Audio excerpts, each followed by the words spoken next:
तो राधे राधे भाई सभी को। तो बहुत सारे कमेंट्स आ रहे थे मेरे पास इंस्टाग्राम पे, बहुत सारे मेरे पास डीएम्स आ रहे थे कि आपने लॉन्ग वीडियो नहीं बनाया है एंडोमेट्रियोसिस के रिलेटेड और अपनी सर्जरी से रिलेटेड। तो आज फाइनली मैं उसी के बारे में आपसे डिस्कस करना चाहती हूँ। तो मेरी शादी हुई थी 4 दिसंबर 2023 को। देन उसके बाद ना मेरे को जब फर्स्ट टाइम पीरियड्स आए थे 20 दिसंबर को, तो मेरे ना बहुत ज़्यादा मतलब अनलिमिटेड वाला पेन हुआ था। इतना ज़्यादा पेन हुआ था ना, बहुत ज़्यादा। तो हमने ना वही अपने हॉस्पिटल जो होते हैं ना नज़दीक में, हमारे लोकल हॉस्पिटल, लोकल डॉक्टर को मैंने दिखाया था। मेरे हस्बैंड लेके गए थे मेरे को। तो उन्होंने मेरे को बोला था कि एक बार अल्ट्रासाउंड करा के आओ। तो हम ना अल्ट्रासाउंड कराने के लिए गए थे।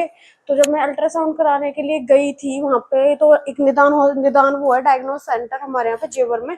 बहुत अच्छा डायग्नोस सेंटर है वो। मतलब मैंने जब से उधर कराया है ना मैंने अल्ट्रासाउंड, बहुत अच्छी मतलब एक्यूरेट वहाँ पे हमें रिपोर्ट मिलती है। वहाँ पे कराया। तो उन्होंने मेरे को बोला था ओवरियन सिस्ट है, एक साइड पानी वाली गांठ है, एक साइड ब्लड वाली गांठ है, खून की गांठ है, और दवाइयों से घुल जाएगी। देन हम डॉक्टर के पास आए। जो डॉक्टर ने उन्होंने हमें दवा दी, और उन्होंने ना मेरे को मतलब एक सिरप दिया था और टैबलेट्स दी थी, और एक उन्होंने ना 21 दिन की टैबलेट दी थी जो एक ही टाइम पे लेनी होती है। उनसे क्या होता है ना कि पीरियड थोड़ा जल्दी आ जाता है टाइम से पहले। तो मैं दवा लेती रही और पीरियड मेरा टाइम से पहले आता रहा। फिर दोबारा डायग्नोज किया गया, फिर दोबारा से मैंने अल्ट्रासाउंड कराया, तो कोई भी फर्क हमें महसूस नहीं हुआ था। तो हमने फिर वहाँ का वो वाले डॉक्टर को छोड़ के फिर हम चले गए थे और यहाँ पे आ गए थे हम मथुरा हमने दिखाया था मेहता हॉस्पिटल में। मेहता हॉस्पिटल में जब हमने दिखाया तो इन्होंने बोला था, ये जो है गीता मेहता, डॉक्टर गीता मेहता के पास गए थे। उन्होंने मेरे कुछ टेस्ट किए थे। एक थायराइड का टेस्ट किया था, एक पीसीओडी वाला टेस्ट किया था। तो मेरे को उन्होंने डायग्नोज किया था पीसीओडी है आपको और थायराइड है आपको। हल मतलब थायराइड की मतलब फर्स्ट स्टेज है, बहुत जल्दी, मतलब माइनर सा है, इतना ज्यादा नहीं है। और ओवरियन सिस्ट हैं, लेकिन हम दवाइयों से उनको घोल देंगे, दवाइयों से हम उनको खत्म कर देंगे, उन्होंने ऐसा बोला था मेरे को। तो यहाँ पे मेरी दवा चली, और यहाँ पे मेरी जब दवा चली थी तो इन्होंने मेरे को थायराइड की दवा दी थी 1 हफ्ते की। 1 हफ्ते मैंने थायराइड की दवाई खाई। फिर सेकंड हफ्ते में जब सेकंड वीक में मैं गई दवा लेने के लिए, तो गीता मेहता ने अपनी बहू के पास मेरे को रेफर किया, नुपुर मेहता के पास। फिर हम नुपुर मेहता के पास गए, उन्होंने बोला कि हम एचएसजी करके देखते हैं। उन्होंने एचएसजी करने के लिए बोला था। देखो यार, फर्स्ट टाइम, और ये जून की ये बात है, मई की बात है। मेरी शादी हुई थी दिसंबर में, मई की बात है ये। मैं दिसंबर में शादी हुई थी, जनवरी में हस्बैंड मेरे को साथ लेकर आ गए थे। मेरी जो मदर इन लॉ, उन्होंने बोला बेटा तू साथ ले जा, अगर कोई इलाज वगैरह कराना है तो अपने साथ रख के वहीं से इलाज करा लेना। तो यहाँ पे हुआ सब कुछ, मतलब फिर थोड़ा मतलब एक्सपीरियंस भी नहीं था, और इतना होता है ना कि जानकारी भी नहीं थी कुछ भी। तो हम गए, और जब हमने जाके मतलब एचएसजी टेस्ट कराया फर्स्ट टाइम में देखो मेरे को ना अभी भी रोना आ रहा है। एचएसजी टेस्ट हुआ मेरा, तो उसके बाद में ना जब मेरा एचएसजी टेस्ट किया था इन्होंने, मेरे को बहुत ज्यादा पेन हुआ था, मतलब इतना ज्यादा पेन हुआ था ना कि एक तो फर्स्ट टाइम था, एक्सपीरियंस भी नहीं था कुछ भी, और साथ में कोई भी नहीं था। और डॉक्टर भी थोड़ा रूडली, मतलब इतनी ज्यादा रूड थी ना वो डॉक्टर। उसने बोला था मेरे को कि इतना ड्रामा क्यों करना है, पेन ही तो है, पीरियड का पेन है, ये तो सबको होता है। जब उन्होंने ये कहा ना कि ये सबको होता है, तुम इतना ड्रामा क्यों कर रही हो, तो मान लो तब मेरे को ऐसा लगा नहीं यार, पीरियड का पेन नहीं है। पीरियड तो मेरे को काफी टाइम से आ रहे हैं ना, पीरियड मेरे को जब मैं 12th क्लास में थी तब से मेरे को पीरियड आ रहे हैं। ये पीरियड का पेन नहीं है, कुछ और है। लेकिन वही है ना कि डॉक्टर डायग्नोस नहीं कर पाए।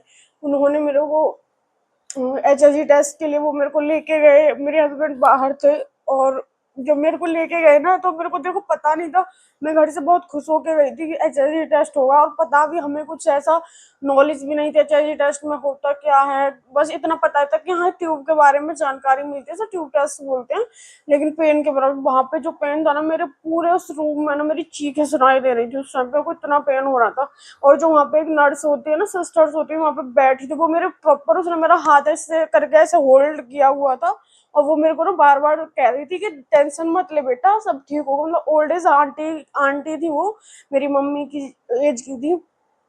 ऐसे करके उन्होंने मेरा हाथ होल्ड किया और बार बार मेरे सर पे हाथ फेर रही थी, कह रही थी टेंशन मत ले, सब अच्छा होगा। दर्द होता है तुझे ज्यादा हो रहा है क्योंकि फर्स्ट टाइम है ना, लेकिन तू टेंशन मत ले। ऐसे करते रहे। फिर हम वहाँ पे, हमारे टेस्ट के बाद में तुरंत ही निकाल दिया उन्होंने, मतलब वहां से रूम से हमें। और मुझे वहां पे पता चला कि ट्यूबल ब्लॉकेज है मेरे। तो जब हम डॉक्टर के पास गए थे ना, तो डॉक्टर ने बोला था रिसेंटली में कि इसके दोनों ट्यूब ब्लॉक हैं और इसको नेचुरल कंसीव नहीं हो, मतलब मेरे ही मुंह पे। और एक तो पेशेंट पहले से ही इतने ज्यादा दर्द में था, और ऊपर से दूसरी बात आप उसको सामने से बोल रहे हो कि आप अभी माँ नहीं बन सकती है, सिर्फ IVF ही एक ऑप्शन है, तो आप तो शायद सोच भी नहीं सकते हो कि आपने पेशेंट का ना पूरे की पूरी हिम्मत को ना तोड़ दिया। बस मैं वहीं पे मेरी आंखों से ना आंसू बहने लगे, मैं रोने लग गई थी, मतलब इतनी ज्यादा मैं उस टाइम पे ना, कुछ टाइम 15 दिन वहां से घर आए, घर आने के बाद मैं बहुत ज्यादा रोई। मैंने कहा यार बच्चे नहीं होंगे तो अब भी मेरे को छोड़ दो, कि मैंने अपने हस्बैंड से कहा, तो मेरे हस्बैंड ने बोला तू पागल है क्या, इतना क्यों सोच रही है। फिर इन्होंने कहा कि हम अदर डॉक्टर के पास चलेंगे, एक अलीगढ़ में डॉक्टर है अंजुला भार्गव, हम उनके पास गए थे, डॉक्टर अच्छी है।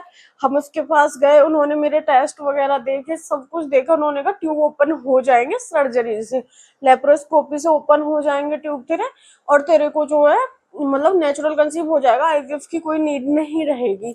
उसके बाद हम वहां से आए, हमने हमें उसने डेट दे दी थी सर्जरी के लिए। जस्ट सर्जरी को हमारे 5 दिन बाकी बचे थे, हम सब कुछ तैयारी कर रहे थे कि सर्जरी होनी है, और अचानक से मेरे को ना मतलब बहुत ज्यादा फीवर होने लग गया, बहुत ज्यादा, मतलब मेरे को यहाँ पे मैंने ब्लड टेस्ट कराया, मेरे हस्बैंड ने, मेरे को पता चला मेरे को थाई वो है, सॉरी, टाइफाइड हो गया है। फिर और मेरी यूरिन की टेस्ट हुई, हम मनीष बंसल पे लेके गए, मेरे को मथुरा में डॉक्टर, अच्छे डॉक्टर है मनीष बंसल, यूरिन टेस्ट कराया, पता चला मेरे को इन्फेक्शन हो गया है। फिर इन्होंने कहा कि तू घर चली जा, मेरे पापा का फोन आया, पापा ने कहा तू घर आ जा, मैं यहाँ दिखा दूंगा। मैं वहां पे गई, एक अच्छे डॉक्टर, मतलब जो हम स्टार्टिंग से मैं दवाई उनकी खा रही हूँ, उनकी दवाइयों से मैं जल्दी ठीक, उन्होंने मेरे सारे टेस्ट किए, पता चला मेरे को अंदर में इतना ज्यादा इन्फेक्शन हो गया, बहुत ज्यादा, मतलब बहुत ज्यादा, मतलब इतना ज्यादा इन्फेक्शन हो गया था, ब्लड इन्फेक्शन हो गया था, साथ में यूरिन इन्फेक्शन भी था मेरे को, इतनी ज्यादा बीमारी बन गई थी। तो वहां की दवा चली थी, ड्रिप चल रही थी, मेरे को 2 दिन मेरे को एडमिट रखा गया था। फिर घर पे आए, घर पे आने के बाद ना, जिस दिन मैं छुट्टी होकर मेरे डिस्चार्ज होकर घर आई थी ना, उस दिन रात को ना करीब 9, 9:30 का टाइम हो रहा था, मेरे को अचानक इतना ज्यादा पेन हुआ, लोअर मतलब लोअर एरिया में इतना पेन हुआ ना कि मेरे से कंट्रोल नहीं हुआ। 1 घंटे ना मैं वॉशरूम में बैठी रही, मैंने को शायद मेरे को कुछ कम हो जाएगा, कुछ कम हो जाएगा, इतना, लेकिन वो कम नहीं हुआ। मैं आई, मैं काफी टाइम फिर लेट ही रही बेड पे, तो मम्मी पापा टीवी देख रहे थे, न्यूज देख रहे थे। जब वो बंद नहीं हुआ, मैंने कहा मम्मा मेरे को दर्द हो रहा है, मेरे मम्मी पापा लेके भागे मेरे को कि इंजेक्शन वगैरह लगवा के ना, इंजेक्शन वगैरह लगा, लेकिन बंद नहीं हुआ, मतलब ओवरनाइट ऐसा ही रहा। फिर मेरे ससुराल से आ गए गाड़ी लेके, हम गए थे, और पता है उस दिन इतना खराब टाइम आया था वो हमारे पास, कि फिर हमारी गाड़ी का रास्ते में एक्सीडेंट हो गया था, आगे से वो नील गाय जो होते हैं ना, हिरन वगैरह, वो आ गए थे, और हमारा गाड़ी का एक्सीडेंट हो गया। लेकिन उसी कंडीशन में हम लेके पहुंचे ये लोग, मेरे को पता ही नहीं, तो मैं तो बस दर्द से, बस इमीडिएटली मैं दर्द से कराए जा रही थी। बस मेरे को ये था कि मेरे को ना ये, या तो मेरे को मार दो, जहर का इंजेक्शन लगा दो, डॉक्टर के पास पहुंचो। उसने ना इतना मतलब हैवी वाला डोज दी थी मेरे को इंजेक्शन की, उससे मेरे को असर नहीं हुआ था। फिर भागे लेके, मतलब मॉर्निंग में मेरे पापा गए हॉस्पिटल, मेरे हस्बैंड को फोन कर दिया, इन्होंने छुट्टी लगाई, हम लेके गए, मेरे मेरे जो सिस्टर इन लॉ हैं वो आ गई थी, वहीं पे अलीगढ़ लेके गए राजमाता हॉस्पिटल में। वहां पे पता चला कि मेरे को आंतों की टीबी हो गई है, और उन्होंने जैसे दूरबीन वगैरह डाला था, और अंदर सब कुछ चिपका हुआ पाया था, और सब कुछ इतना ज्यादा पस बना हुआ था ना। जो HSG मेरा टेस्ट हुआ था, इन्होंने कोई मुझे इन्फेक्शन फैलने की कोई दवा वगैरह नहीं दी थी, लापरवाही से जो टूल्स वगैरह इन्होंने यूज किए थे, उससे मेरे को इन्फेक्शन फैल गया था अंदर मेरे, मतलब पूरा ना पेट में मवाद मवाद हो गया था, बहुत ज्यादा प्रॉब्लम्स हो गई थी, उससे क्रिएट हो गई थी। तो वहां पे उन्होंने क्या, मेरे वहां पे ना मैं 4 दिन ICU में रही थी, उसके बाद उन्होंने मेरे को रूम में शिफ्ट किया। मेरा पेट ना, आप यकीन मानोगे, पेट मेरा इतना मोटा फूल के हो गया था एकदम। तो हमें वहां शिफ्ट किया, फिर वहां से हम डिस्चार्ज होकर घर आ गए। और आपको पता है मैं भी पहले नहीं मानती थी कि भूत प्रेत ये सारी चीजें होती है, लेकिन जब मेरे को घर लेके आए, मेरे को पेन में कोई, जितने दिन मैं हॉस्पिटल में रही उतने दिन मेरे को इंजेक्शन, नशा, दवाइयों का असर रहा, उतने दिन तो ठीक था। लेकिन जैसे मैं घर आई, मेरे फिर से वो पेन बढ़ता गया, इतना ज्यादा बढ़ गया ना कि मतलब मैं रोने लग जाती। मैं पापा से कहती, अपने हस्बैंड से कहती, यार मेरे को जहर का इंजेक्शन लगवा दो, मेरे को नहीं जीना है। अचानक रात को लेके जा रहे थे मेरे हस्बैंड और मेरे पापा थे गाड़ी में, लेके जा रहे थे मेरे को हॉस्पिटल, दोबारा से लेके गए। और अचानक से ना, मतलब इन्होंने बताया मेरे को, जब मेरे को होश भी नहीं था उस टाइम पर, मैं अपने आप हंसने लगी ऑटोमेटिक। और मतलब मैं उस जोन में चली गई थी ना कि एकदम पागलों की तरह हरकत करने लगी थी, हस्बैंड को धक्का दे रही थी, पापा को धक्का दे रही थी, और बस अपने आप ही आप कुछ बड़बड़ाने लग गई थी। तो मतलब घबरा गए थे, लोग कह रहे थे कि शायद इसका मतलब दवाइयों की वजह से शायद पागल हो गई लड़की। तो फिर जो गाड़ी वाले अंकल थे, उन्होंने उन्होंने कहा पागल नहीं हुई है ये लड़की, इस पे कुछ और भी चक्कर है। तो फिर ना उन्होंने मतलब मेरे हस्बैंड ने घर पे फोन किया, तो एक पड़ोस वाले एक भैया थे, वो बोले तू लेके आ भाभी को, हम लेके चलते। तब वो वहां पे लेके गए ना, तो तब उन्होंने मेरे को बताया, मतलब मेरे ऊपर बताया था कि इस लड़की पे ना किसी ने कुछ करवा रखा है, जो मतलब इसका टाइम है सिर्फ 5 दिन का। अगर 5 दिन हो जाते इस लड़की को, 3 दिन अभी हो चुके हैं, इसके पास सिर्फ 2 दिन का टाइम बचा है, ये नहीं बचेगी। मतलब एक ऐसा है कि मतलब तांत्रिक से इसके ऊपर जादू टोना कराया गया है, सिर्फ 5 दिन में खत्म। मेरे माँ बाप तो जैसे मर ही गए थे बस, क्योंकि यार एक तो अकेली बेटी, ऊपर से इतने सारे दुख। और फिर जब हम आए वहां से, सब कुछ उन्होंने कर दिया, फिर भी मेरे को कोई असर नहीं रहा, मतलब कुछ भी नहीं असर हो रहा था मेरे को। एक दिन पूरा ऐसे ही फिर से निकल गया, फिर सब कुछ ऐसे इधर उधर सब फोन करने लगे, जहां जिसने बताया वही लेके गए। अचानक से आता मेरी बड़ी मम्मी का फोन, मेरे मतलब बताया था, तो मेरी बड़ी मम्मी ने बोला मैं यहाँ पे लेके आ तू करिश्मा को, और मैं यहाँ पे दिखाऊंगी। वहां पे लेके गए, एक मेरठ से एक वो आया था, मतलब शाना वगैरह बोलते हैं, वो आए थे, उन्होंने मतलब किया था। और उन्होंने जो किया था फिर ना मतलब ठीक होती चली गई ऑटोमेटिकली। उन्होंने पता नहीं क्या किया, मैं अपनी हालत में बिल्कुल नहीं थी। जब ऐसा होता था ना, जब मतलब मेरे साथ क्या हो रहा है मेरे को ही नहीं पता चलता था, क्या हो रहा है मेरे साथ, आसपास मेरे कौन है, सिर्फ एक तरफ देखे रहना, एक साइड के मतलब जो भी कोई कुछ अगर मेरे से बोल रहा है ना कुछ, तो मेरे को उल्टा जवाब देना, मतलब माइंड ही मेरा मेरा खुद के कंट्रोल में नहीं था।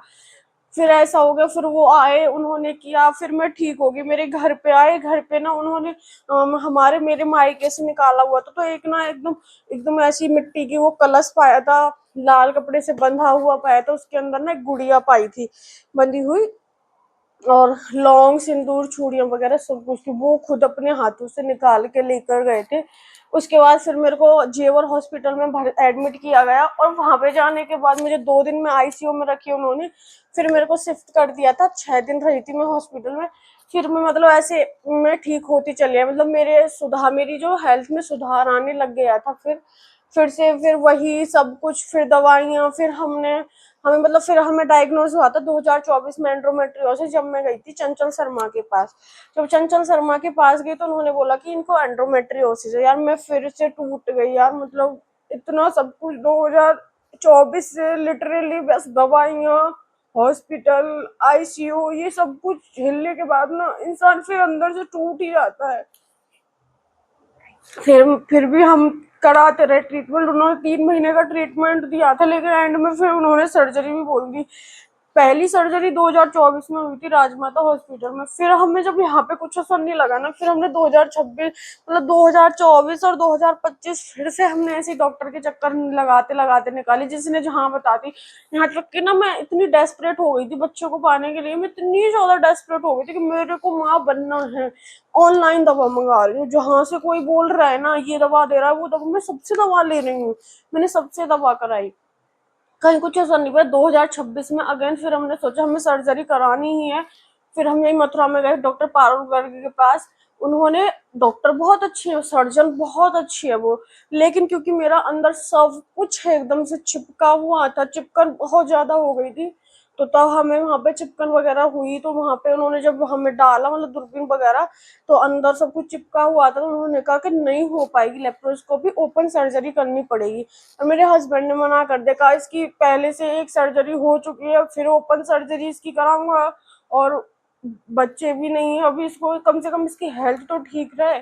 मना कर दिया। फिर आज वही हॉस्पिटल में बैठे बैठे ना मेरे हस्बैंड के पास किसी का फोन आया, मेरे मतलब इनके एक दोस्त है, उनका फोन आता है, कहते हैं कि तू कहाँ है। शायद वो कहते हैं जब भगवान की सीधी निगाह होती है ना, तो भगवान कुछ किसी ना किसी को भेज ही देते हैं। कब से 4-5 साल से इनसे बात नहीं हुई थी, अचानक से फोन आता है, तो वो ये कहते हैं कि मैं हॉस्पिटल हूँ, ऐसे ऐसे मेरी वाइफ की सर्जरी होनी थी लेकिन वो नहीं हुई है। उन्होंने कहा कि तू कहीं मत जा, सनराइज हॉस्पिटल में डॉक्टर निकिता त्रेहान के पास है, बहुत अच्छी डॉक्टर है। इन्होंने सर्च किया, देन वहीं बैठे बैठे इन्होंने अपॉइंटमेंट लिया, मैम ने सब कुछ देखा। और 3 दिन बाद जब मैं वहां से डिस्चार्ज होके आ गई, दूसरे दिन टाँके तो मेरे को लगे हुए थे वहां पे भी, क्योंकि दूरबीन तो डाला था, कटा तो था अंदर से, लेकिन फिर मैं टाँके लगी लगी मैं दिल्ली गई, वहां पे देखी, वहां पे मिली निकिता त्रेहान से। उन्होंने मेरे को बहुत अच्छे से समझाया, और फिर मेरी 3 फरवरी को सर्जरी हुई वहां पे। 5 दिन रही थी मैं हॉस्पिटल में। और अभी तो मैं ठीक हूँ। अभी रिसेंटली मेरा फिर दोबारा से मेरा HSG टेस्ट हुआ, मेरे सारे टेस्ट हुए, टेस्ट भी नॉर्मल है, लेकिन आगे क्या होता भाई मैं सच बता रही हूँ। मैं अगर अपनी लाइफ की बात करूँ ना कि एक एक अगर कोई मेरे से कोई पूछे ना, तो मेरे पास इतना ज्यादा दर्द है ना मेरे अंदर, बस मैं किसी को बता नहीं सकती हूँ। ये दर्द मैंने सिर्फ अकेले ने सहा है। और 24 साल की उम्र में मैंने इतना सब कुछ झेल लिया है ना। 24 साल की उम्र में मैंने 3 सर्जरी करा ली, अभी मैं 25वीं साल में लगने वाली हूँ। मैंने हॉस्पिटल के चक्कर काट लिए इन 3 सालों में ना। मैं बहुत ज्यादा डेस्परेट, मतलब पागल सी हो गई हूँ। 21 साल की उम्र में शादी हुई थी मेरी। शादी के बाद हर लड़की का सपना होता है एक अच्छी लाइफ जीने का, लेकिन मेरी शादी के बाद मैंने सारी जिंदगी सिर्फ हॉस्पिटल डॉक्टर के चक्कर काटते हुए निकली है। और एक टाइम तो मतलब फिर ऐसा हो गया था, अभी भी सर्जरी कराने के बाद में ना, अभी भी मैं कई कई जगह गई थी, कई डॉक्टर्स के पास, लेकिन जब सभी आईवीएफ आईवीएफ चिल्ला देते हैं ना, तो मेरा दिमाग खराब हो जाता है। बीवी मैंने बोल दिया मेरे को नहीं जाना किसी डॉक्टर के पास, अगर भगवान को देना होगा ना तो वो ऐसे ही दे देगा, अगर नहीं देना होगा ना तो अडॉप्ट कर लूंगी यार अपना।